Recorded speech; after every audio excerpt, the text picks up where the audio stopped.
Of course. A matter urgent to the Imperial advisor must be addressed without delay. Rising from the cushion, he bowed to Kachiko.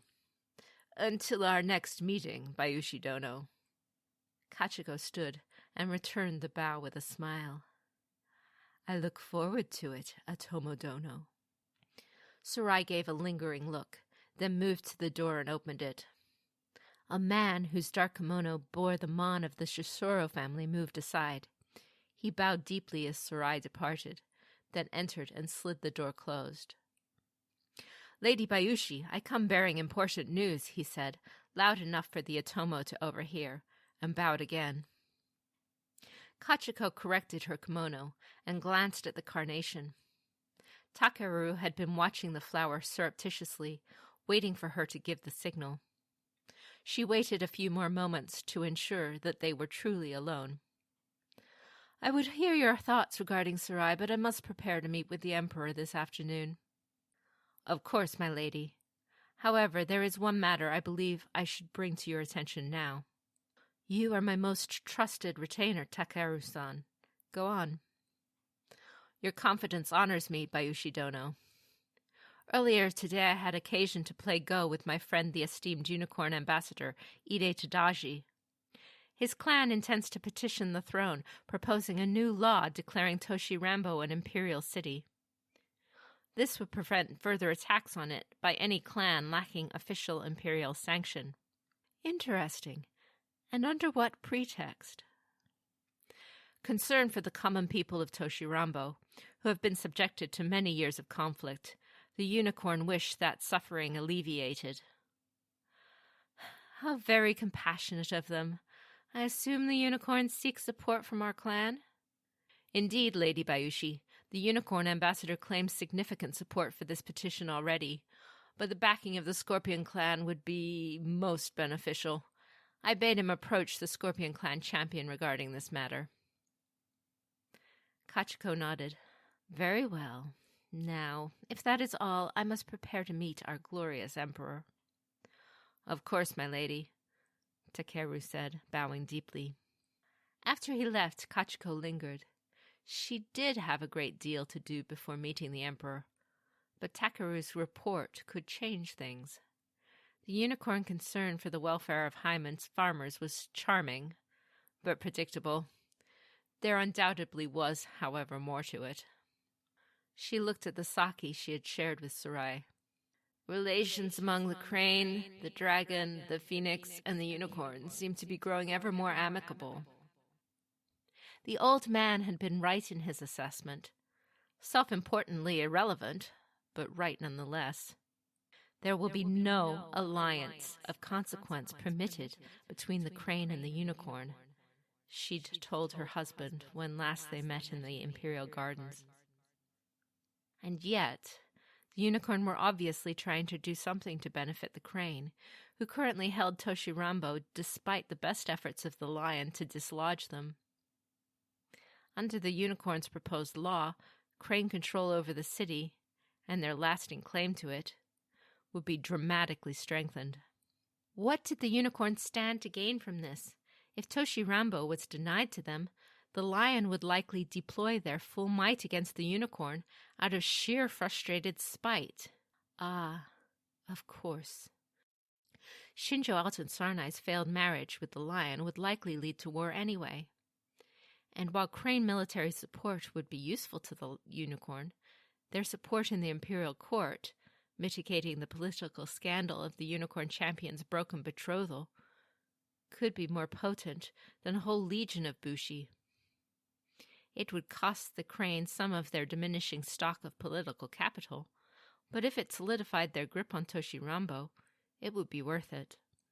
Kachiko followed the strands of threat and opportunity, a spider's web of possibilities spinning outward from the unicorn petition. The unicorn at war with the lion, diverting their attention from the opium trade in Ryoko Waritoshi. The phoenix, infuriated by the unicorn's use of gaijin magic and bolstered by Asawa Kaide's marriage to their new champion, allying with the lion, weakening their current alliance with the crane. The crane, emboldened in the courts, growing their political influence. Doji Hataru, her perfect face framed by delicate strands of white hair and lit by a bright smile, her hands in Kachiko's, strong but still warm and soft. Kachiko's eyes narrowed on the carnation. There will be no alliance of consequence permitted between the crane and the unicorn. Kachiko abruptly strode out of her audience chamber. A servant hovered near the entrance, waiting to clean the room. She stopped and gazed at the man, who knelt with his forehead pressed to the floor. "The welfare of peasants," she snapped. "Why did the unicorn even care?" The servant said nothing, of course, and Kachiko continued on her way.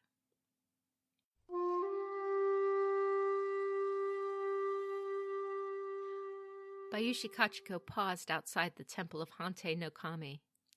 She stood on a long bridge that rested on the shoulders of paired statues, each the likeness of a past emperor. Water lilies and lotus blossoms dotted the placid water below. Here in the Forbidden City, the imperial heart of Otosan Uchi, there was none of the noise and bustle of the surrounding streets. Serenity enveloped the temple like a silken shroud, which was why the emperor used it to escape the simmery tension of the imperial court. Instead, it was her duty to bring the matters of the court to him, and pressing matters there were. Kachiko carried on, acknowledging the bows offered by the Sapun honor guard, the Miharu, flanking the temple's entrance. A young Mia attendant led her through the interior of the temple, which was a surprisingly small and sparse structure, considering its revered purpose. They stopped at a plain door, flanked by two more of the vigilant Miharu. The Mia slid the door open and stepped back. Kachiko entered and, in one smooth movement, dropped and touched her forehead to the polished floor. "Rise, Bayushi Kachiko-san," a soft voice said, "and join me for tea." Kachiko returned to her feet and faced the speaker, His August Imperial Majesty Hante the 38th, Emperor of Rokugan. "I am honored to do so, Your Majesty," she said, taking her place opposite the Emperor at a small table set with a tea service and a game of Go. As always, she was struck by the bare simplicity of the room. The table, a pair of comfortable cushions, and a trio of unadorned shoji screens. She understood the Emperor was glad to escape the pomp and ceremony that surrounded his every movement, but this was barren even to her reserved tastes. Even the Hante's wardrobe was plain, a green kimono embroidered with the imperial chrysanthemum on in gold. While a servant poured tea, she examined the Go board, upon which a game was underway. "Tell me, Bayushi-san," the Emperor said, noting her interest. "How do you believe this game will progress?" Kachiko considered the arrangement of the stones.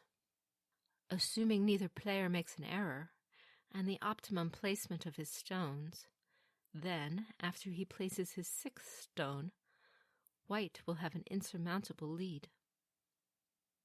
The Emperor nodded. "I quite agree. What do you have to tell me today, Bayushi-san?" Kachiko began addressing various matters of the court with the Emperor, all of them important, none of them vital. The Emperor listened, occasionally commenting or asking questions, and then, if appropriate, rendering a decision. When she brought up the matter of lion and crane tensions around Toshirambo, and the death of the Lion Clan champion, Akodo Arasu, the Emperor frowned. "An unfortunate situation. It has already cost the lives of many loyal samurai." Kachiko waited for the Emperor to go on, and he did, but to other matters. The unicorn petition could be pressing, but she wasn't prepared to bring it to the Emperor's attention. Not until she had discussed it with Shoju. They continued their discussion, and Kachiko studied the Emperor as though she were looking at him for the first time. The man had occupied the chrysanthemum throne for almost as long as she'd been alive. He was, by definition, divine, a scion of Tengoku, the celestial heavens. He could trace his lineage to Lady Sun herself. For all her pragmatism, Kachiko had never doubted this.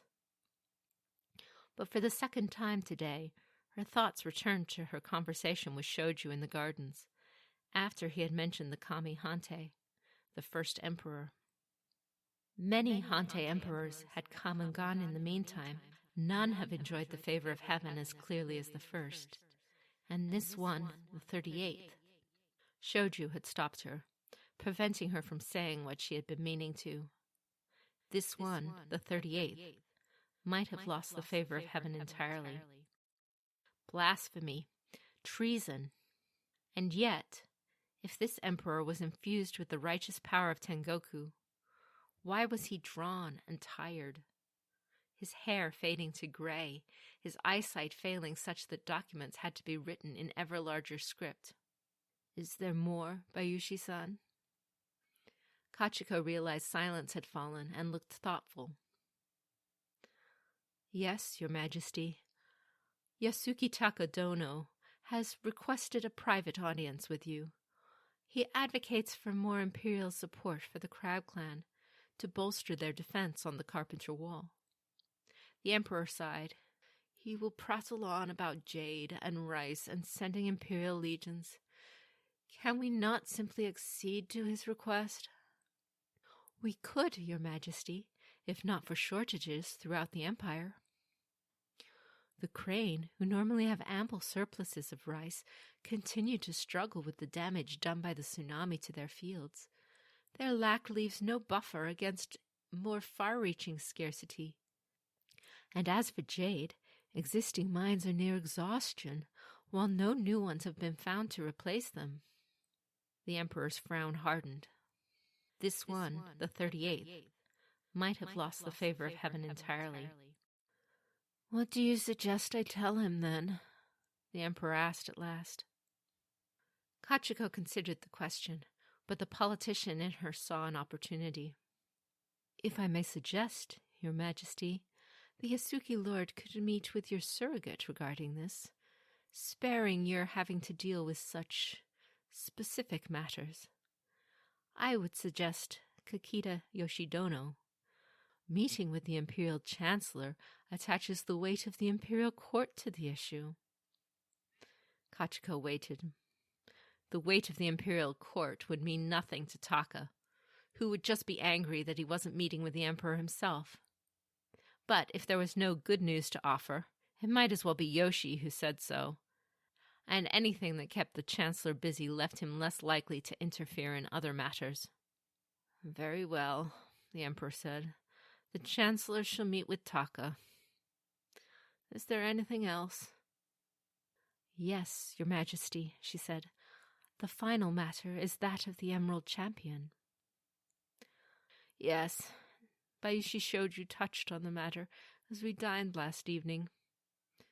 This was our game of Go. The Emperor gave Kachiko a keen look. He was playing white. Was the Emperor annoyed by the game? She would need to shape her next words accordingly. Before she could respond, he waved a dismissive hand. I have become quite used to Shoju defeating me, my lady. As for the Emerald Champion, that is a grave affair. His funeral procession will not be forgotten any time soon. Indeed, the whole of the Empire still mourns his loss, but I am referring to the Emerald Championship itself. The office must be filled as soon as possible. There are too many contentious issues affecting the Empire to leave it empty. This is much what Shoju said. He and I are of similar mind. Accordingly, I recommend that you appoint a new Emerald Champion immediately, filling the office in an acting capacity, until the customary tournament can be held to determine the permanent incumbent. I further recommend that Bayushi Aramoro, the esteemed brother of Bayushi Shoju, be appointed to the role. You recommend a Scorpion. How surprising. Kachiko offered a self-deprecating smile. I realize it hardly seems an unbiased choice. However, the Scorpion are, thank the fortunes, not currently embroiled in the complex and demanding issues distracting the other clans. The crab need every soldier on the wall. The lion and the crane are consumed by their disagreement over Toshirambo, and they should resolve that before attempting to adopt an empire-wide outlook. Haramoro, on the other hand, would bring the broad perspective and objectivity the position demands. It is unusual to appoint a new Emerald Champion. The custom is to fill the role through the tournament. Unusual, but not unprecedented. Hante III, may he bask in the glory of heaven forever, did so. Admittedly, the circumstances were different. The incumbent committed seppuku in protest, dying by his own hand rather than carrying out an execution. But the need of the empire was no greater than it is now, and perhaps even less. The emperor stared at the go board. Kachiko waited, her gaze also on the game. Many considered Go an exercise in martial thinking, but to Kachiko, the game more closely described the behavior of people. Knowing the two players of this one as well as she did, she could readily predict the game's likely outcome. Just as Shoju was 6 stones from victory, her own experience with the Hante told her that her succession of courtly moves should lead to Aramoro being named Emerald Champion, and once he held that position in an acting capacity, it shouldn't be difficult to have it become permanent. No. Kachiko looked up from the game. No, the Emperor repeated. The new Emerald Champion will be selected by the customary tournament, not by appointment. You may inform the esteemed Imperial Herald to undertake the necessary preparations. Kachiko stared, almost shook her head. Assuming neither player made an error and the optimum placement of his stones, this was not. Do you have any questions, Bayushi-san? Kachiko's mind raced through a dozen scenarios. At last she said, I do not, Your Majesty. Your wisdom, your will. As she departed the temple of Hante no Kami, Kachiko paused again on the bridge. She didn't look at the flowering plants or the placid water this time. Instead, she looked at the statues supporting the sweeping arc of the bridge. 18 pairs of them, the first 36 Hante emperors of Rokugan. When the current emperor died, the bridge would be redesigned to accommodate his likeness and that of his father and predecessor. I am referring to the Emerald Championship itself. The office must be filled as soon as possible. There are too many contentious issues affecting the Empire to leave it empty. But that was exactly what the Emperor had chosen to do. He'd made an entirely unexpected move, an uncharacteristic one, an error even, throwing the game into chaos. She needed to consider her own move in response. For a moment, Kachiko looked at the place where the statue of Hante the 38th would stand once he was dead. Then she turned and started back to the Imperial Palace, her pace measured but determined.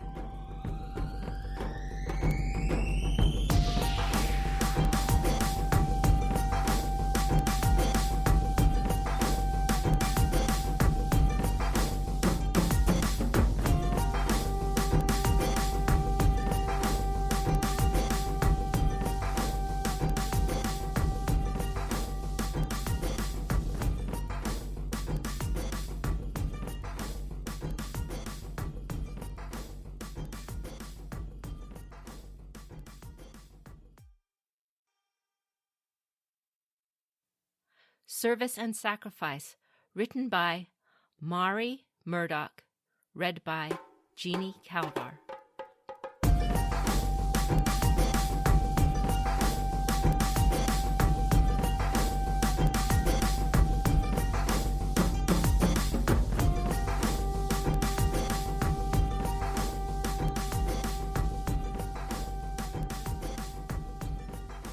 Ikoma Ujiaki waded through a boisterous river of lion bushi, courtiers, and shiginja, thronging the sake house.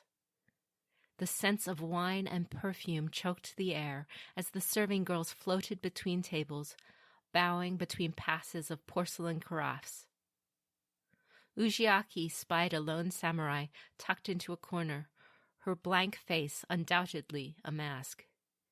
He knelt on the cushion beside the low table, arraying himself opposite her, and gave a polite nod as an apology for his intrusion. "Akodo Motoko-san," he cleared his throat, surveying the battlefield of empty sake bottles crowding the table. "You seem distracted from the festivities. Are you fretting for Akodo Ue's nuptials tomorrow? Or dreading, perhaps?" The retired sensei did not reply, but merely gritted her teeth. Ujiaki followed her gaze to the sake bottle between them, which was painted with small cranes circling the kanji for grace. He called a servant to their table. "Hatsuko," he growled, but avoided the rudeness of actually pointing at the bottle. "A different bottle. Now." He thought he saw a flash of a knowing smile on the serving girl's lips, but the immediate innocence of her apology smothered it. "My deepest apologies, Ujiaki-sama. I beg forgiveness from our most esteemed Lion Clan patron. I shall bring you one worthy of you and your guest." "Most esteemed?" Mitako snickered, her voice deep with reluctant amusement, as Hatsuko whisked away the bottle and brought a new, undecorated one. Ujiaki bristled, but kept his emotions on a tight leash. Diplomats frequent these establishments to discuss strategy. Fine sake is a potent lubricant for negotiation. "Ah, of course," Mitako responded, drumming her strong fingers on the table. "I have my battlefield, you have yours." Indeed. Ujiaki stroked his wild beard smooth. He had not expected such condescension from her, but he found the words for the proper counter. "And how goes your personal battle, Motoko-san? They speak of nothing else these days at the Lion Embassy. I hear your husband, Daidoji Utsugiri, has abandoned you to join the Crane Army. I hope his actions have not rallied your sympathies against us in our dispute with the Crane." Matako's face stiffened at his assault. The lantern light cast shadows in the lines of remorse around her mouth, although it was properly swallowed up by her anger. She's had too much sake to keep control of her emotions. "I am sworn to the lion, to Akodo Totori Ue, Ujiaki-sama, and my former husband's acts are none of your concern." "On the contrary," Ujiaki pressed, maintaining his momentum. "Military conflicts define my relationships at court. War makes enemies of friends and family for us all. I suppose it is only natural for you to want the lion to hesitate, instead of crushing those who would insult our clan with impunity." Motoko leaped to her feet, ready to draw a weapon, but she steadied herself as the patrons nearby eyed her outburst. She reseated herself, her eyes watering from the sting of shame. "That was a coward's blow, Ujiaki," she hissed, before downing another cup of sake with a grip near strong enough to shatter the tiny porcelain vessel. Ujiaki smiled at the victory. "Yes. Forgive me, Motoko-san." He poured her another round. "We all live and die for the lion in our own way," she mumbled, as though she were attempting to convince herself. "We will sacrifice whatever it takes in the service of honor." "Yes, you have. Your break from your husband offers proof enough of your loyal sacrifices for our clan." Ujiaki scanned the room one more time, ensuring they would not be overheard before continuing. "If only others were so eager to declare their loyalty as swiftly as you. There are those among us who still treasure their connections with the Crane, even in the face of ultimate betrayal." Motoko frowned. "Are you talking about Lord Totori?" As she followed the path he'd left for her, Ujiaki stroked his beard once more. But then again, it can be hard for childhood friends to grow up and let go for the sake of the clan.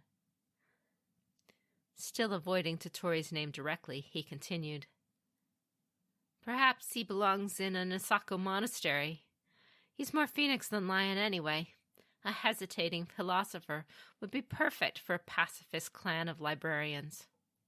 Totori-sama is our leader, Motoko insisted, too tipsy to keep up the subtleties of Ujiaki's feint. These internal disputes only make our clan weak. We must move past them. He should have our support in his new role as champion. Let him grow into the leader he is to become. I wish there was more time for patience, Ujiaki lamented, but a looming war requires immediate action. Loyalty, service, sacrifice, from all of us, like yours. Motoko looked beyond him, to young Mikyu, who sat several tables away. Motoko's daughter laughed with a crowd of young bushi. The young warrior had just passed her genpuku, and the cloud of her current familial troubles had vanished in the camaraderie of her new companions. After studying the happiness on her child's face, the retired sensei shook her head and let out a labored breath. I believe in Totori-sama, Ujiaki-san. Our honor comes from obedience. To our emperor and to our champion, we would all do well to remember it. Ujiaki hid a grimace beneath a friendly smile and bowed to her, the stalemate in their discussion itching like a bead of sweat. Silence hung around their table until Hatsuko suddenly dispelled the tenseness with a tray of fresh bottles. I am sorry that the sake is not agreeing with you. Our illustrious owner has requested I bring you some of our house koshu. We were saving it for the celebrations of the Emerald Championship tournament, but perhaps it will be more pleasing to our loyal Lion Clan guests. She set several bottles down before leaving to serve other tables. Of course. The Emerald Championship. He chuckled to himself. How could he have not seen it before? The office of the Emerald Champion was the greatest honor the Emperor can bestow on a clan, and with it came the Hante's favor. Ujiaki grinned. Of course we shall compete in the tournament, and our clan boasts of many of the strongest and most experienced warriors and magistrates. But there stands one who needs a chance to prove himself useful, someone who would not be missed during his constant journeys throughout the empire.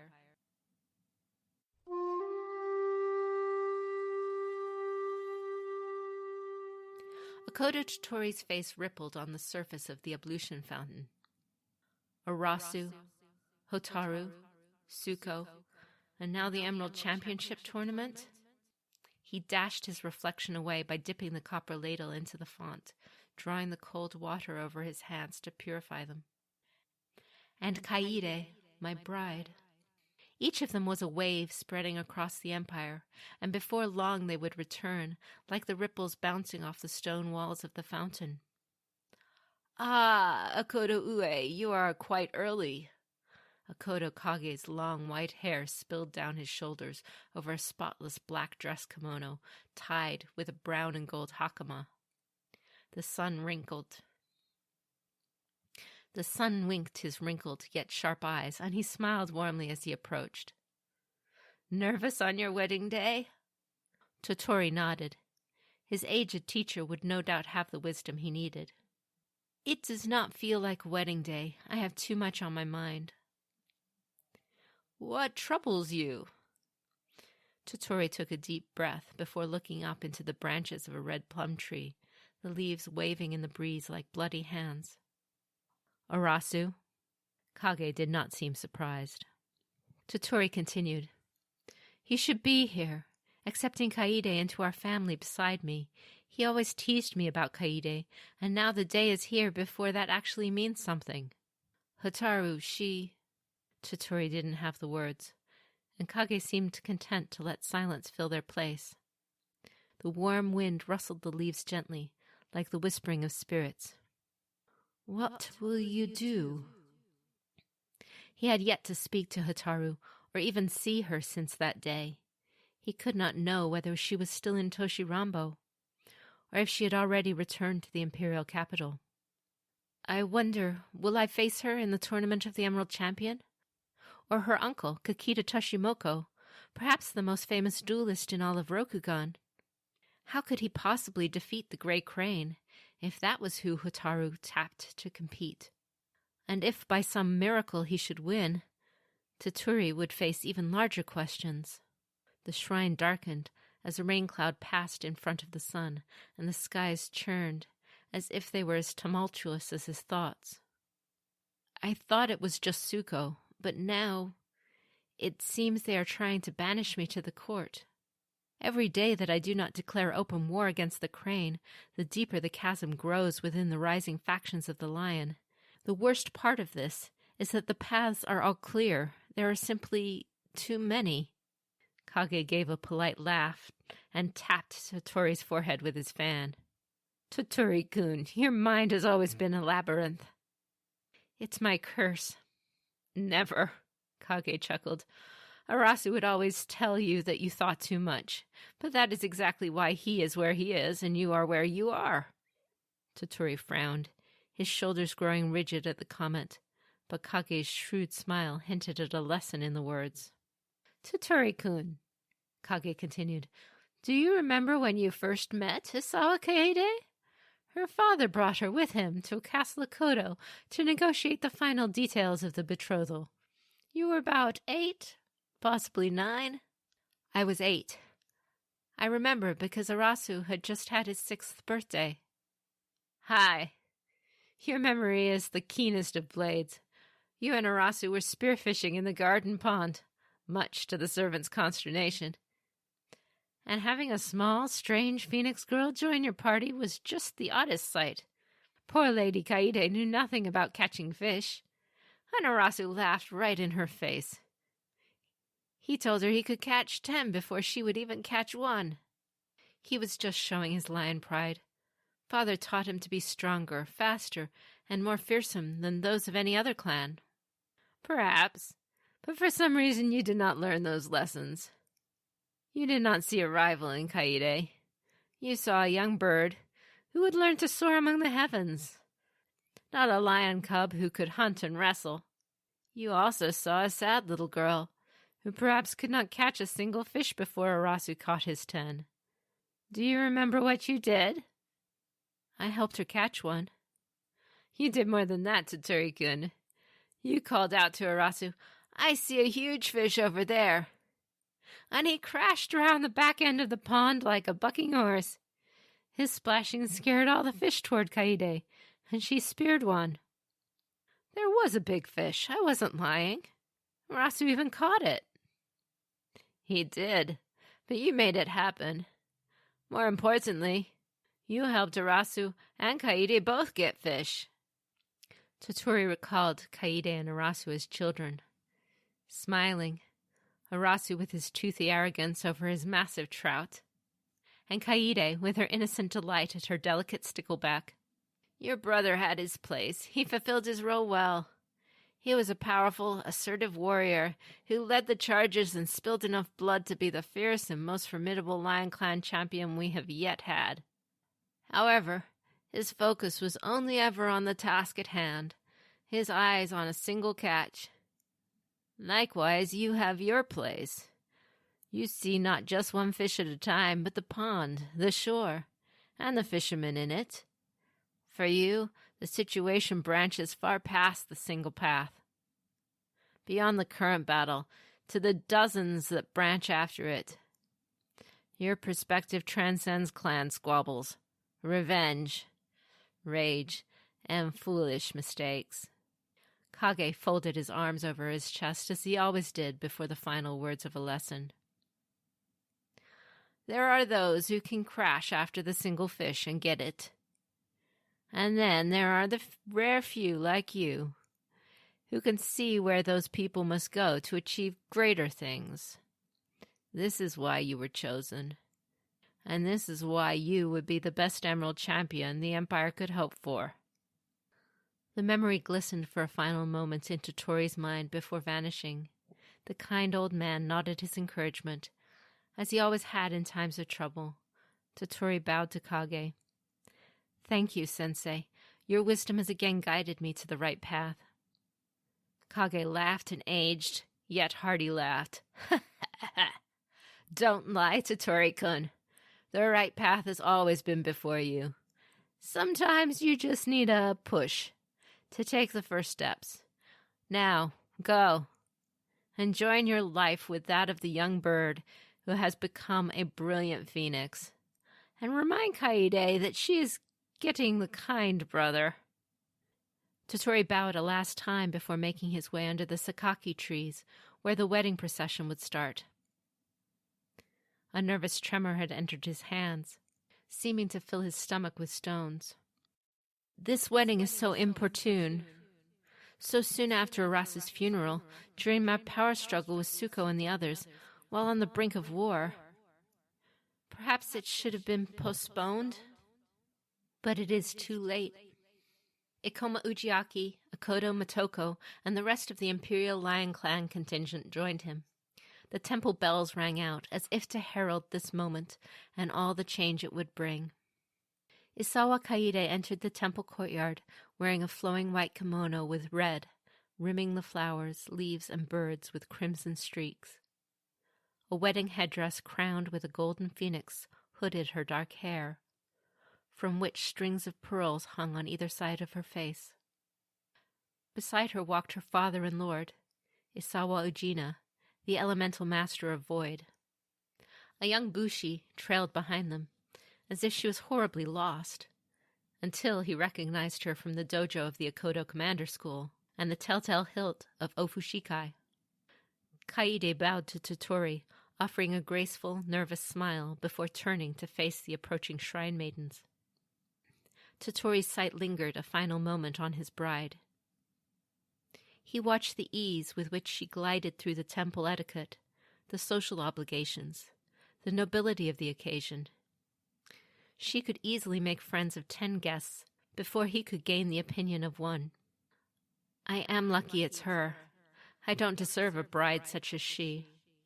He took his place at Kaede's side, and the procession marched through the gates to the outer shrine. Halting at a flaming brazier, they all bowed as a vermilion-clad Shiginja approached with a long flowering cherry branch in hand. He chanted to the kami, his pure voice singing the purification prayer to earn their favor as a blessing over the union. Totori glanced at Kaede. She was poised, lost in the spirit of the chanting, a gentle light entering her eyes as she sensed the presence of the kami. The warmth of the communion softened her face, and Totori could still see the traces of that little girl from long ago, now blossomed into the loveliness of her adulthood. At a prompting from the Shiginja, Totori recited the ceremonial vow. I will be your husband. I will honor you and accept you into my home.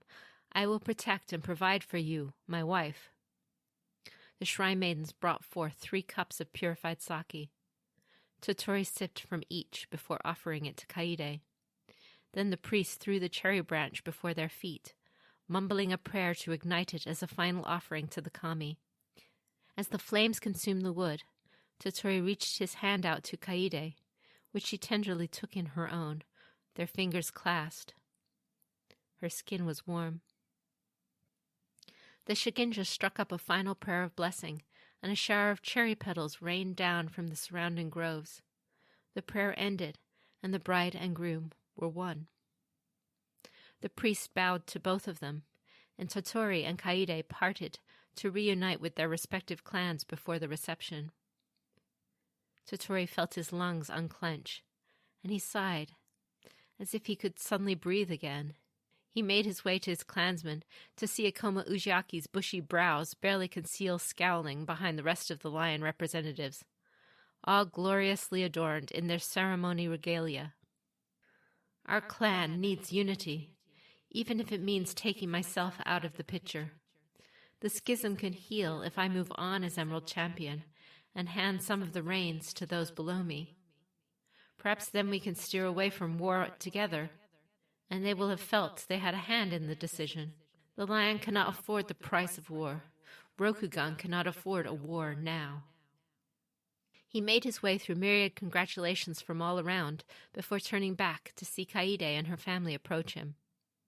She had taken off the outer white kimono and was now completely clothed in brown and gold. A yellow lionmon embroidered on her obi. "My husband," she called. Was that a hint of happiness in her voice? "Shall we continue to the palace for the celebration feast?" He nodded, offering his arm. She placed her hand on it, and they led the procession from the shrine. The weight of her hand comforted him. "Our marriage is a union, a peace offering for the ties between Lion and Phoenix.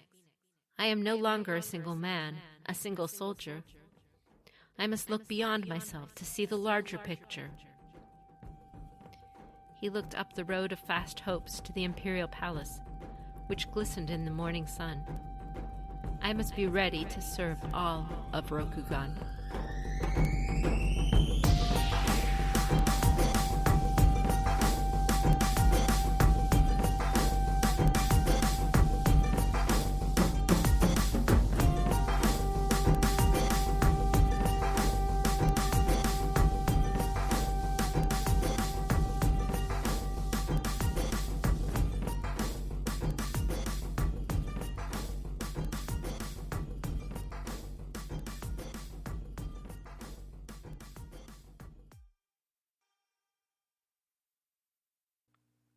A Difference of Lanterns.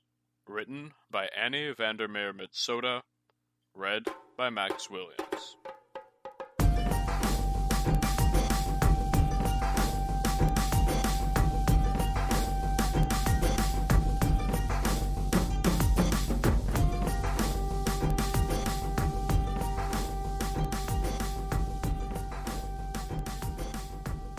Yasuki Taka held in a frown as the servants flocked around him like sandpipers, smoothing and tucking and tightening his outfit.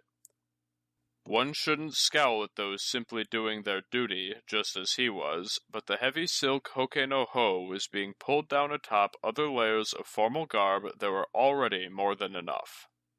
"I thank you for your careful ministration, but this should be sufficient," he said smoothly, giving a polite smile and waving the servants away. "These hands of mine may not be so many as all of yours, but they don't lack in deftness." He pretended to busy himself with adjustments to his garments, but took special note of the servants as they departed, noting who seemed to be in the greatest hurry to leave and who lingered over long. Doubtlessly they were sent by different clans to keep an eye on him. The game was imagining who they worked for. The first one out the door was new at espionage. Foolish move to make your exit so blatant, and was probably the Emperor's, chosen for convenience rather than skill. After all, who wouldn't expect the Imperial gaze upon them in Otusan Uchi itself? Those who bowed and left in a cluster were more difficult to place, wiser or more experienced, likely fielded by clans with a middling interest in his affairs. Unicorn, perhaps, and certainly Lion. Phoenix and Dragon would hear about it by gossip, if at all. As for Scorpion, Taka smirked. Most likely they either did not care, or they had someone hidden under his bed.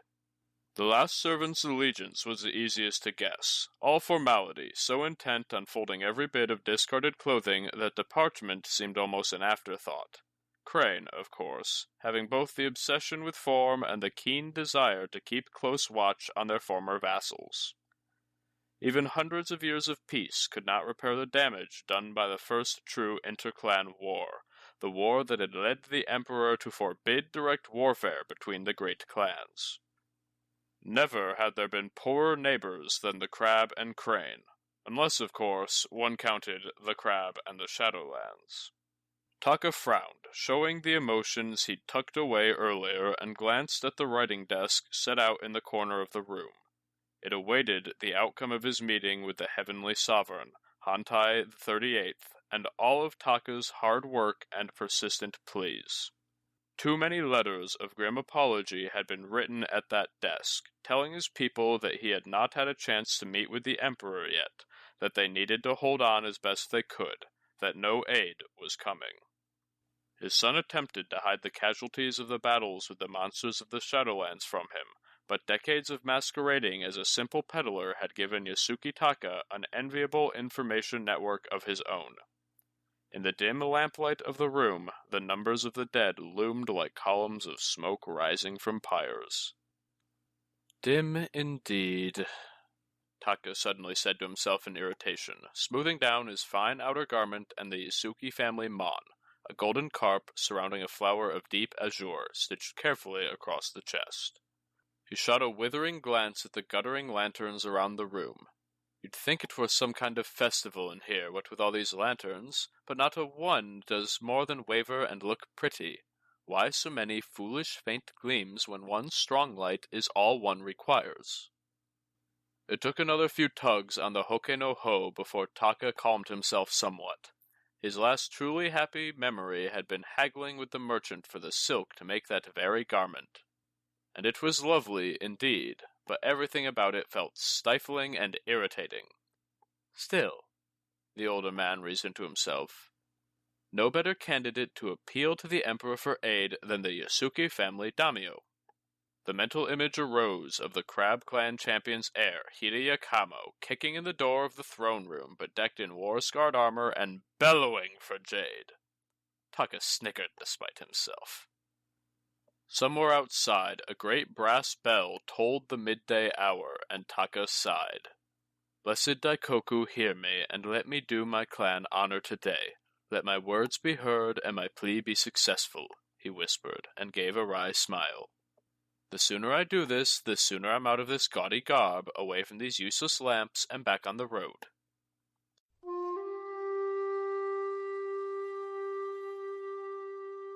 The courtyards of the Forbidden City seemed oddly empty as Yasuki Taka approached the palace, figures half discerned conversing in gardens vaguely screened by vegetation.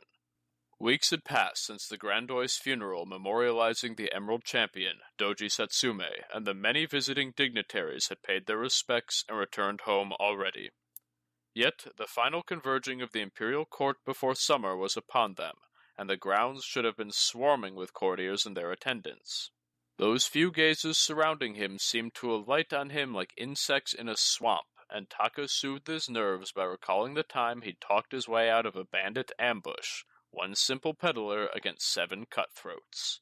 His gift had been to draw a commonality between himself as a man just struggling to make a living and the bandit's own plight. The knaves had been so moved that not only was he sent on his way without a scratch, but with several sales besides. Although seemingly far removed from twisting mountain roads and the affairs of the common people, all the obfuscations of the imperial capital could not change the fact that the issue in both cases had been the same: survival. The Crab Clan fought for not only their lives, but the future of Rokugan itself. He needed to make the Emperor realize what was truly at stake, and finally, this audience could grant him the chance. Trusted servants greeted Taka with deep bows as he entered the palace proper, the imperial chrysanthemum picked out on the breast of their livery in jade-colored thread. "Honored representative of the Crab Clan, Yasuki-sama," announced the foremost among the servants, a bright stripe of rank along the wide sleeves of his kasode. "You are to be received in His Imperial Majesty's music room. If you would follow me?" Obligingly, Taka nodded and trailed after the lead servant, who padded along the smooth floors with a precise and practiced formality, if a bit quickly. A tension rose in the air, like the sensation of a knot tied too quickly, and the Yasuki daimyo finally spoke up. "Apologies, but I'm not as young as I once was, and your speed seems a trifle—" Suddenly, they stopped. The servant slid open the shoji screen door and bowed in one elegant motion. "The music room of His Heavenly Sovereign, Honored Daimyo," he intoned. "I shall leave you in privacy." Another bow, again just a touch too fast, and the servant was gone. Through the doorway was a room lined with elegant instruments. Biwa made of rare wood and gold-touched strings, stretching bronze trees lined with tiny bells, even a rare shamisen. Strangely, none of the lanterns within the room were lit, but Taka could make out an indistinct figure leaning over a long zither, stroking their fingers over the strings. The Yasuki daimyo bowed deeply at the threshold.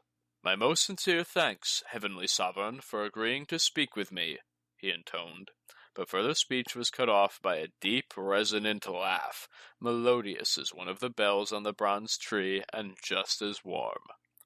Taka nearly jerked upright in surprise, but kept still and smothered the shock on his face. "The pleasure is mine, although I fear I cannot claim that title.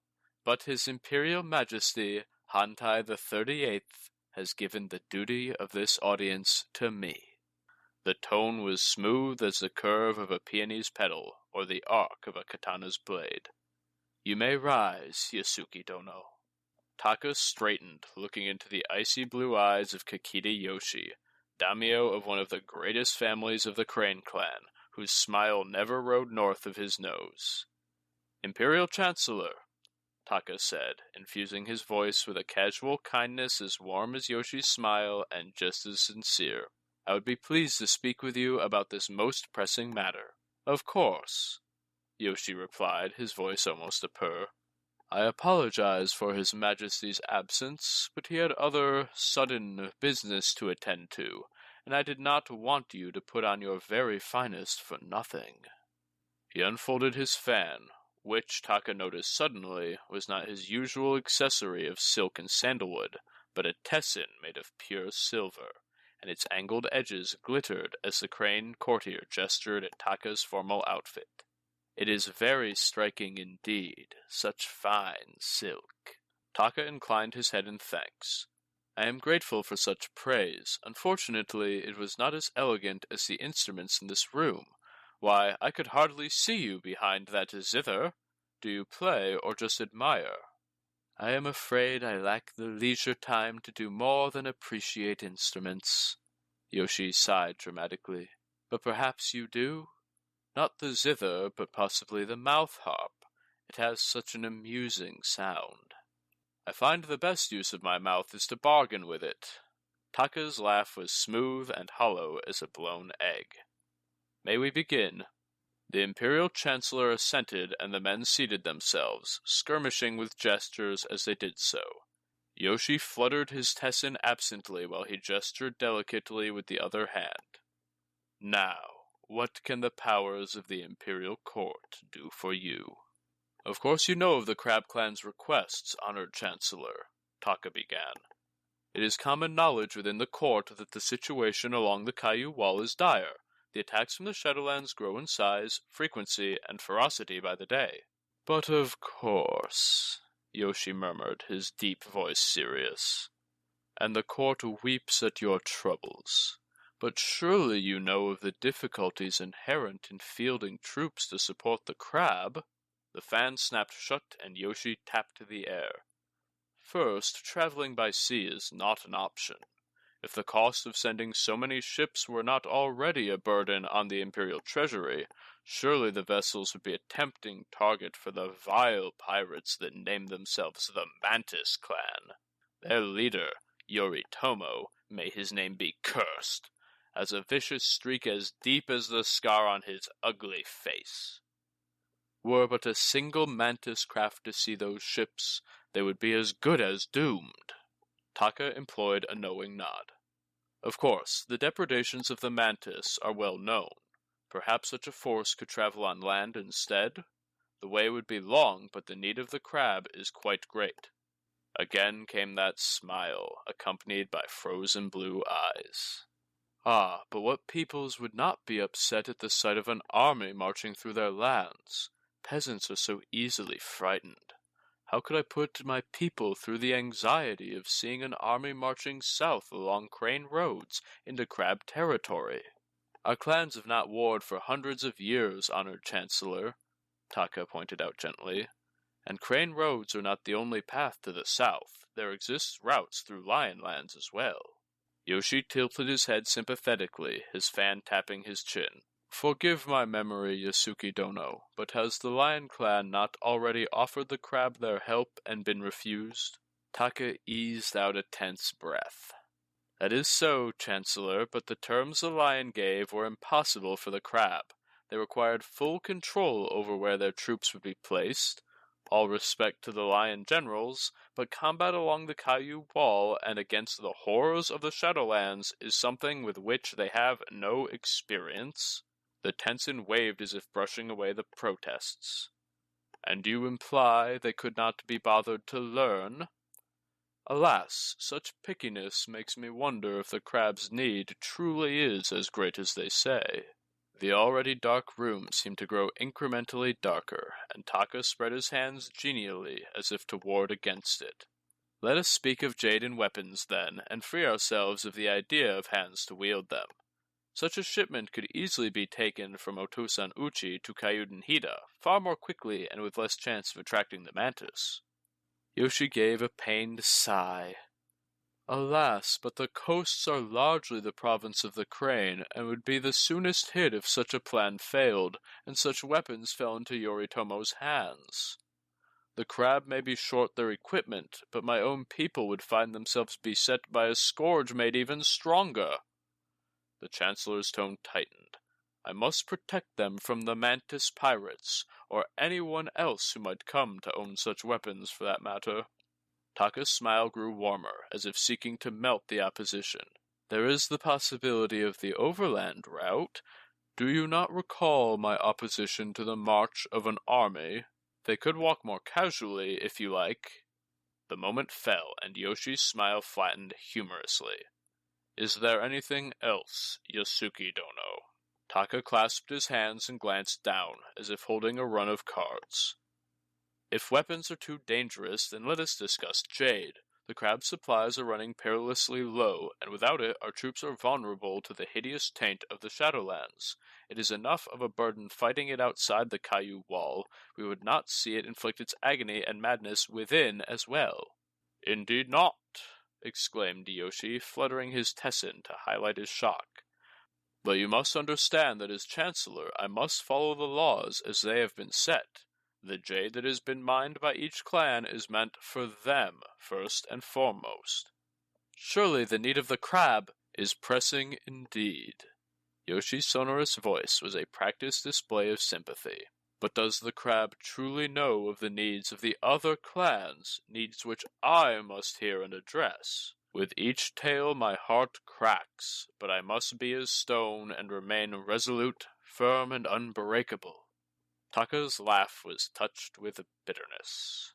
The Kaiju wall is made from stone, Chancellor. I wish it were as unbreakable as your will, but it seems we are not so lucky. Yoshi smirked slightly, resting his fan against his cheek.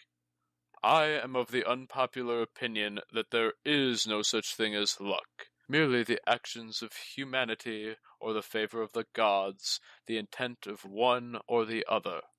All else is coincidence, as in nature. He closed his eyes dramatically. A lone cherry falls, golden koi swim in circles, an ox voids its bowels. Taka finished, and had his chuckle as Yoshi's eyes popped open. Forgive me, Chancellor. As I said, negotiation is my gift, not music or poetry. And though one cannot buy anything while the store is closed, I owed it to my clan to try all the same. He stood and bowed low. With your leave, Kikita Dono, I shall depart. How rustic. Yoshi chuckled airlessly and waved his Tessin at the door. It was a pleasure, Yasuki Dono. You may go.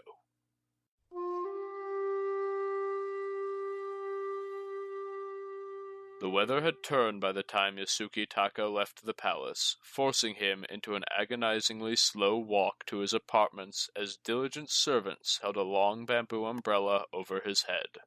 The sheeting rain made the long trek all the longer, although no eyes seemed to be watching him this time. They were screened by dripping boughs of maple and rhododendron. In all of Taka's negotiations against daimyo, bandits, nobles, and peasants alike, there had been a core conceit, an uncomplicated certainty at its center. Like a ship at sea or a child in a gloomy house, he sought it. The light of, I want to make a deal. Whether a bright brazier or a guttering candle flame, that light made any negotiation possible. If the Emperor had simply cancelled their meeting, Taka would have waited for another chance to find that light in Otosan Uchi. Instead, Chancellor Kakita Yoshi had made the Imperial Court not just a darkness, but a void. The flame hadn't gone out here, it was never going to catch.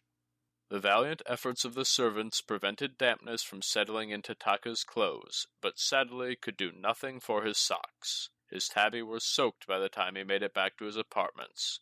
Exhausted, and at least a little bit past caring about the specifics of formality at this point, Taka gladly peeled them off his feet as he stepped out of his geta at the entrance and into more comfortable slippers. A servant collected them from him with a bow and vanished as expertly as she had earlier that day. Taka frowned after her for a moment, but sighed and continued to his apartments, sliding the door shut after him. He was more than halfway into the room before it hit him, bringing the Isuki daimyo to a startled stop. In a corner, a small lantern burned brightly, and beside it a bowl of incense sent twin tendrils of smoke spiraling into the air. Taka took a deep breath and found himself wreathed in the scents of his homeland, cedar and camellia, spicy and warm. Such relaxation was short-lived, however. Upon opening his eyes, Taka also noticed a hooded figure sitting across the room, and he started despite himself. Forgive me, he stuttered, then cleared his throat and returned to a semblance of calm. I was not expecting any visitors, and my servants did not announce you properly. If this incense is your doing, I thank you kindly for it, and I would know you properly. The stranger chuckled warmly and stood, revealing himself to be a tall man with an athletic build. Formality is about as familiar to you as those clothes, he observed, although to your credit, you wear both well. He pushed back his hood, revealing long black hair, bright green eyes, and a long scar across his face. Yoritomo, I presume, Taka said after a moment, and the stranger smiled and nodded. A unique pleasure. The leader of the Mantis Clan grinned. Unfappable, I admire that. I've been looking forward to meeting you for some time. I have a business proposition that you might find enticing. Taka nodded and was about to inquire further when a large sackcloth was snapped over his head, and the world was nearly swallowed in darkness. Only the dim light of the lantern was visible through the cloth, receding as he carried away.